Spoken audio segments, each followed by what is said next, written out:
Thank you all for being here. Thanks, Senator Britt, for joining us as we get going here. There's not much in the news. I think it's kind of a slow news week. I thought that I'd start with the election and then work forward if we could here. Yeah. You, as the audience knows, are the senator from Alabama, but you also worked in politics before this. You worked in the business community in Alabama, and then you worked for a fellow named Richard Shelby, who was here in Washington for a few years, Yes.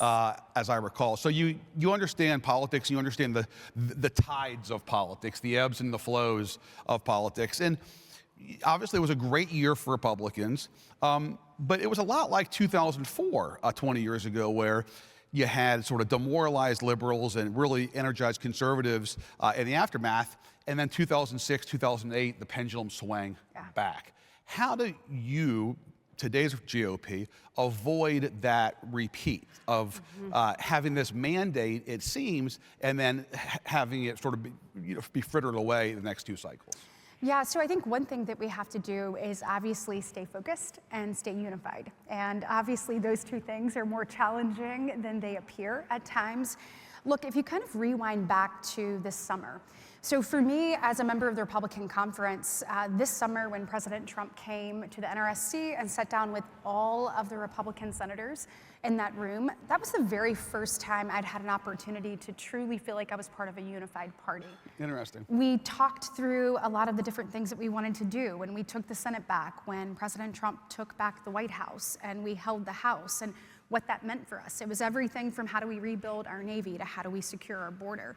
And so those kinds of conversations and kind of the energy that was felt in that room has truly, for the most part, carried us through to today.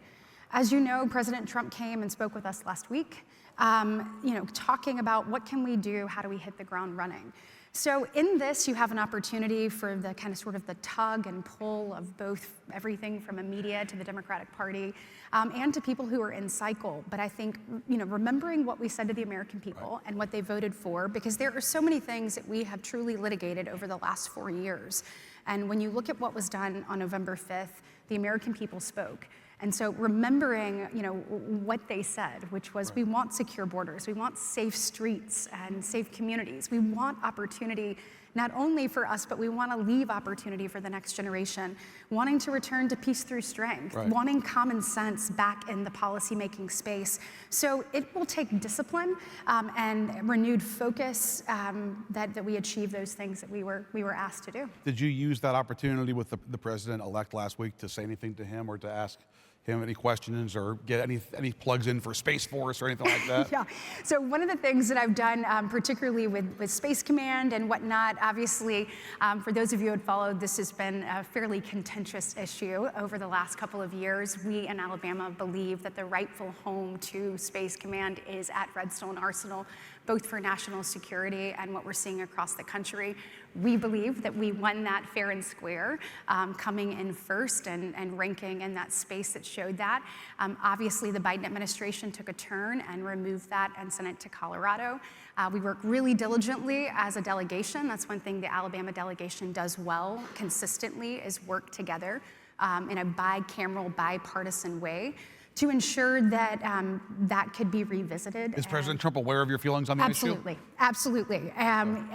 And we've also taken the time to make sure that the various cabinet appointees that come through, that we talk to him about that as well. So I obviously take my Article 2, Section 2 duties very seriously, and having the opportunity to sit across from these people, J-Mart, you want to hear their vision. You want to hear how they plan to execute President Trump's agenda.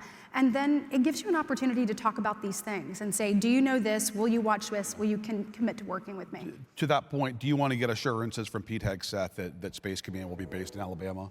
I want an assurance that it will be done fairly, and I got that from him. And I think that that's what we have to ask for. Absolutely. I asked him that when we were in the office, explained it to him. We want a fair process. We don't want one that's politically charged. And he said, absolutely, having a fair assessment of it, which we believe if that's done, that will be based in Alabama. Let me ask you about a topic that's very personal for you, and that is this terrible tragedy in California and folks losing their homes to these wildfires. And it's personal for you because you lost your home to a terrible storm that came through Alabama a few years ago. There's a debate now in Congress about there's obviously going to be a need for federal aid for Californians, but there's now a debate, and the speaker has mentioned this himself, that some of that aid should be conditioned on policy changes from California. What's your view on that? Look, so what J-Mart is saying, and I love that you're kind of like Cher or something, you just got one J-Mart. Like that's how everybody knows you. But what he is saying is, I had an opportunity to speak to this directly as someone who has experienced it myself. So back April 27th, 2011, by the grace of God, my husband and my children and I are still here. A tornado came through and literally took out multiple parts of Alabama, but our entire neighborhood and whatnot. I mean, we looked around and, had lost our cars, our things, our home, and in those moments, J-Mart, you don't realize what you don't have. So I had two essentially babies, a 1-year-old and a 2-year-old. And I remember waking up 2 nights later and needing to give my son baby Tylenol and not having it. Right. It's everything from simple things like that to realizing when you go to take your children back to school, you've got to get new Social Security cards and you've got to figure out where your insurance is because everything you have is gone. And so I think what we need to be doing right now is standing firmly with the people of California, letting them know they have our prayers, they have our support, and that we stand ready to be thoughtful about ways that we can help and making sure that they have the resources they need. That being said, obviously you're not just going to write a blank check. We have to be judicious with our dollars, and I think that we certainly will be, but I think the people of California need to know that America stands with them, and that's the message that I plan to send. But you aren't drawing a line in the sand saying, we're going to condition this aid, period. I'm certain that we'll have conversations about these things, but look, these people need our help. Okay. And so we've got to figure out how we do that. We have to do it smartly. You can't just continue to write the blank checks that we have been. We're $36 trillion in debt. But you definitely have to help people in need. Sure. We see that in North Carolina, we see that in other places, and these people need to know that we plan to help them as well. You were elected 2 years ago, just a bit over 2 years ago. As we start this new Congress with new majorities in the Senate, the first bill on the floor is going to be a bill that you are the sponsor of, the Laken Riley Act. I guess, first off, just tell the crowd in short what the bill does. Mm-hmm. So the Laken Riley Act, if many of you obviously followed in the news the tragedy of Laken Riley losing her life.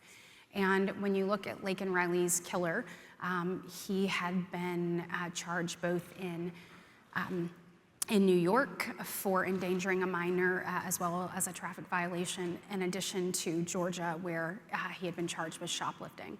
The point of this bill is that if you are here illegally, you've, number one, come across our border illegally, and then you commit a theft-related crime, and you are either charged with or convicted of, you will be detained throughout that process. And if this had been in place, Laken Riley would still be alive.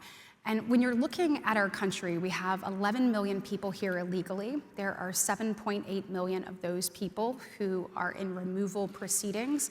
Of the 7.8 million, 1.4 million people have been given final orders of removal, which means that they've been given their due process, and we have said, you need to be removed.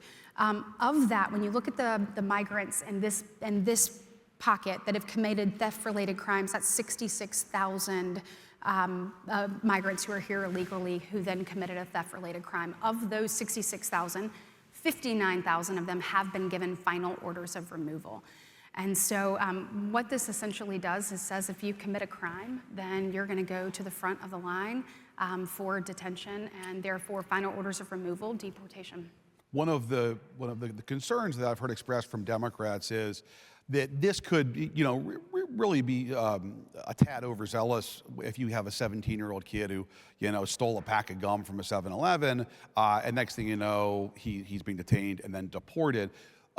There's going to be amendments tonight, tomorrow. Are you open to some kind of amendments that would offer clarity on how minors are treated or perhaps dreamers are treated? Yeah, so a couple of things on that. First, I'm glad to see my Democratic colleagues finally being concerned about minors that have come across our border illegally. If you look back over the last 4 years in the Biden administration, we've had 468,000 unaccompanied minors come across our border. Under the Biden administration, HHS has lost 150,000 unaccompanied minors. So I feel like if we want to make sure that these minors are safe and secure, that's absolutely where we start.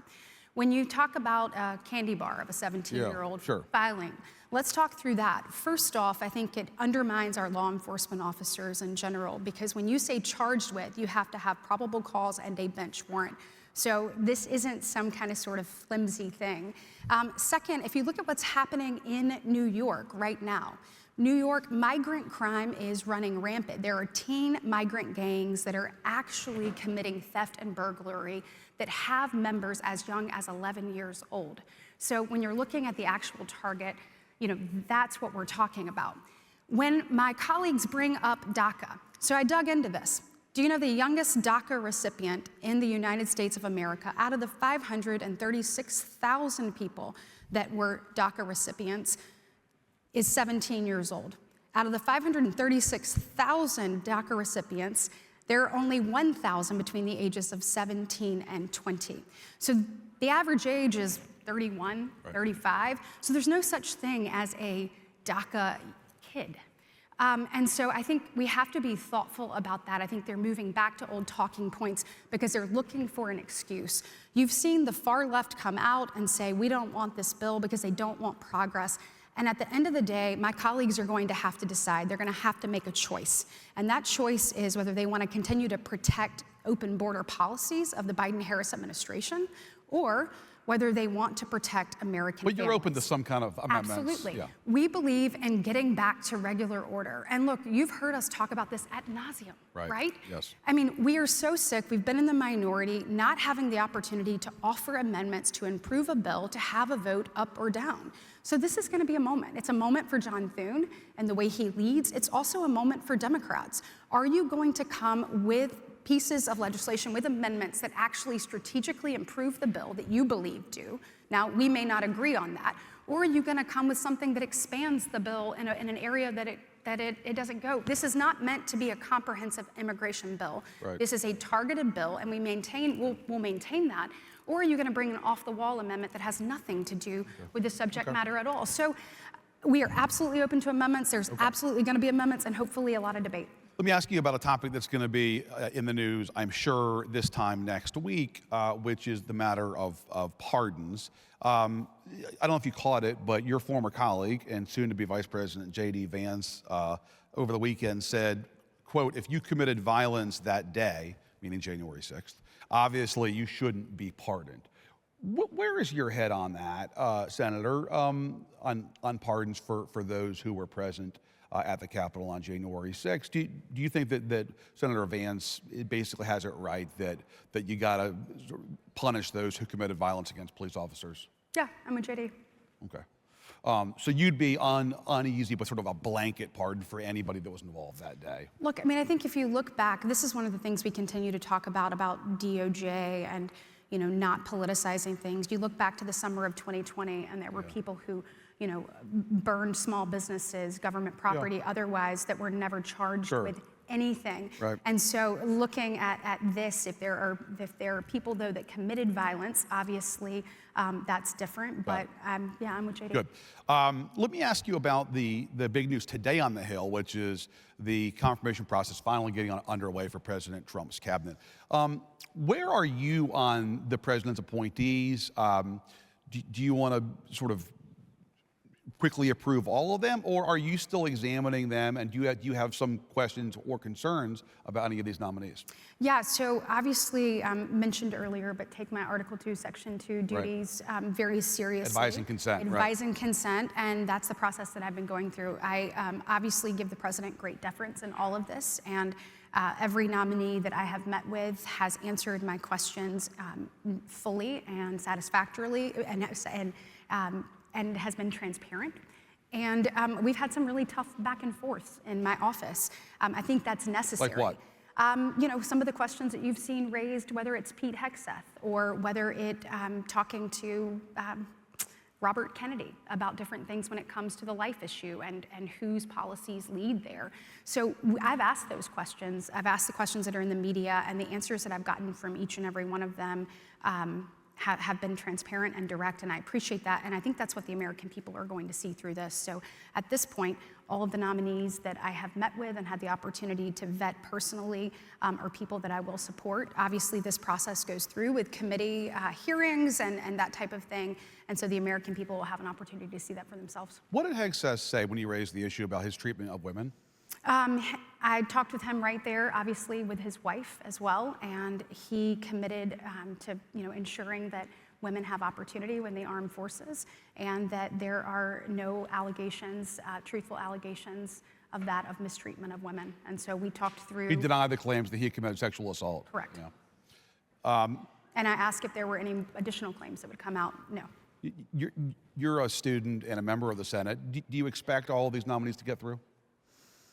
I do. Yeah.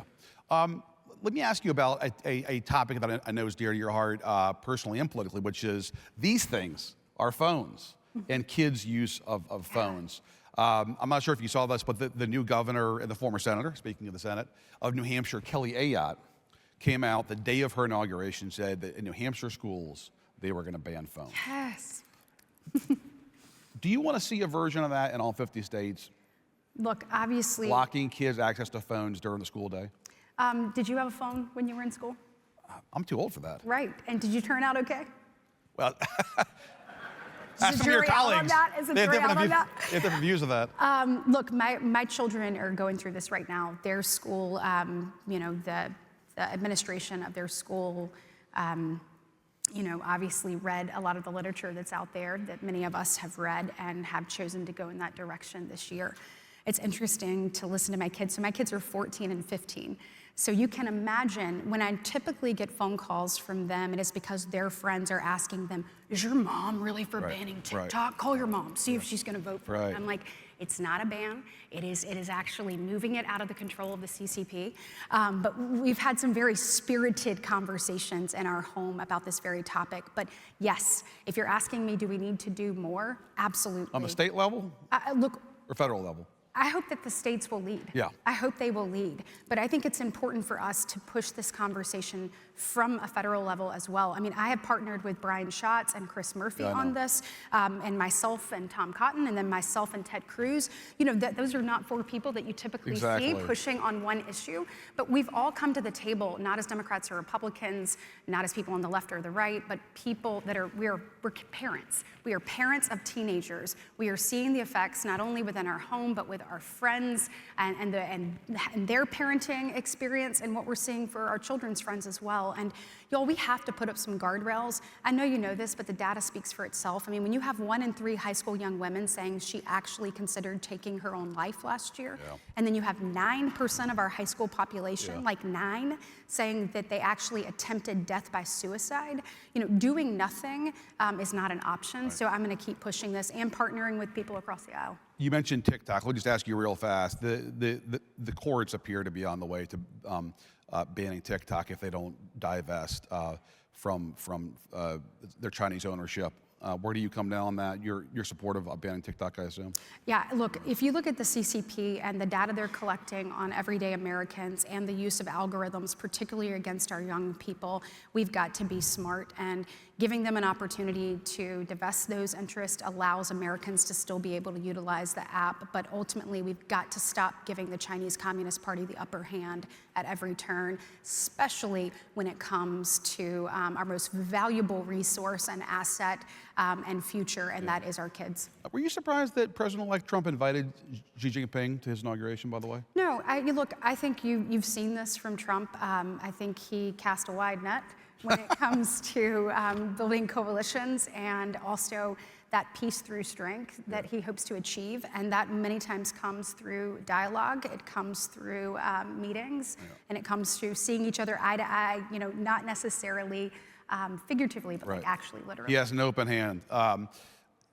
You mentioned your work with Senator Schatz and Murphy, but the most remarkable coalition, I think, may be the Britt-Fetterman relationship. Now, the student body president from Bama and the hoodie-wearing fella who lives next to a steel mill in Western PA is not exactly the friendship that I would have guessed, but you guys have become friends, and your spouses too.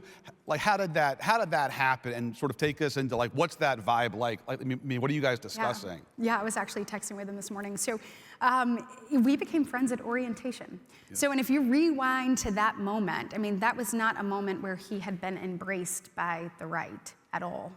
And now, this is a good point. This is the sort of pre-Fetterman, when he was still the Bernie Sanders backing Fetterman, not like the Fetterman now, who's kind of like what John McCain was for Democrats for many years, right? Well, the point is, the right's favorite Democrat. We just came off of an election, and it was a very contentious election between Democrats and Republicans, if people remember. And at orientation, there were nasty things said about him too. We struck up a friendship, and Wesley struck up a friendship with Giselle, and it was something we maintained. You know, I was texting with Giselle, "Where are y'all staying for swearing in?" And you know, we're going to take the kids on the floor if y'all want to go. Yeah. And we've continued that friendship. And to be truthful with you, when he was courageous enough to say, "Hey, I have some mental health challenges, and I'm going to seek treatment," I think that's a moment we should all celebrate. Because you think about how hard it is to have challenging conversations, even with the people who you love most and love you most. And for him to do that in front of the world, I think was a beacon of hope and courage. And I think it is an example for others to follow. And so we maintain that friendship. He asked me to come visit him when he was there. In the hospital, I remember that. And to be trusted enough to be in that space, I always want to be worthy of that trust. And we've continued that friendship. He calls, so, you know, as you know, John is a big guy. And so is my husband. So my husband is 6'8", 320. He likes to say he's not quite 320 anymore, so he'd like... Three teens, there you go. Yeah, there you go. Yeah. But John calls him the big unit. He's always like, "How's the big unit? How's he doing?" Which is pretty great, because the two of them are basically the same size. But yes, great people, he and Giselle. Obviously, we don't see eye to eye on many issues, but I think we both share the same philosophy, which is if you have a common goal with someone on the other side of the aisle, you have a duty to the people you serve to get in the room and try to figure out. But you were Fetterman before it was cool, though, and now he's kind of drifting to the right. And he's become one of the co-sponsors of the Lake and Riley bill, and you guys are doing TV. Do you think he would have moved like that had you not had the relationship with him early on at a personal level? Does the personal help the political, I guess is what I'm saying? Look, John has very strong convictions, and John's going to do what John thinks is best, regardless of who else is on board. And you have seen that across the board in a multitude of places that he's done. Where I do think that our true friendship helps is the ability to have those conversations. We have a bill, Stop the Scroll. We have, a number of things that we're working on together, even behind the scenes. And I think that that's where friendships help, because you have to both trust and respect the people that you're working with. Because if you don't do that, then you can't be honest about the things that need to happen, or, kind of sort of where, okay, well, I don't really agree with this, or, what about this? Because if that person's gonna walk right out to a camera and talk about, what the issues you have with, or kind of where you need to, then you're not gonna have the conversation to start with. And then what happens is there's no progress in this country. There's no ability to move good things forward. So friendships that are built on trust and respect help with that. This is important to you, I know. It worked across the aisle to get stuff done, which obviously in Trump's first term, that was challenging. Do you feel like because of the nature of his victory that Democrats are now more willing to work with you guys instead of going to the barricades and trying to get stuff done, especially on issues that are not hot button issues? Yeah, I definitely think this is a different posture than before. So I was here previously as chief of staff. This is a different posture from Democrats. I think they understand that America has spoken. I think they also understand they've lost touch with many people in America, and I think you're seeing them work to do that. When you look at things like what we'll see over the next few days, this will be interesting for y'all to watch with the Lake and Riley Act. Back to friendships in this freshman class that we have. Another dear friend of mine is Peter Welch. From Vermont. From Vermont. Yes. And he was a freshman at 70, wasn't he? I love it. And we obviously do not see eye to eye on many things. From Vermont? No, I guess not, yeah. Correct. I tell people in Alabama, they're like, Vermont. I'm like, yeah, like Bernie Sanders, Vermont. Yeah, exactly. Like, got it. But truly, Peter is committed to figuring out how do we get back to some semblance of regular order, and I think that he will be a driving force on the Democratic side of how do we bring amendments that we truly believe will improve the bill, and how do we get back to working together in a more productive way. We're running out of time here. I have to ask you one very important final question, though. I couldn't help but notice that when the AP Top 25 college basketball poll came out this week, they had Auburn #1 and Bama #4. Senator, some straight talk. Is Alabama now a basketball state? You know what? We're going to own that for just a little bit, for sure. We're going to regroup on the football side, and right now we're really focused on basketball season. You're going to regroup. That's a good euphemism. Do you like that? Ever the politician. Katie, like that? Britt, thanks, y'all. Appreciate it very much. Thank you, guys.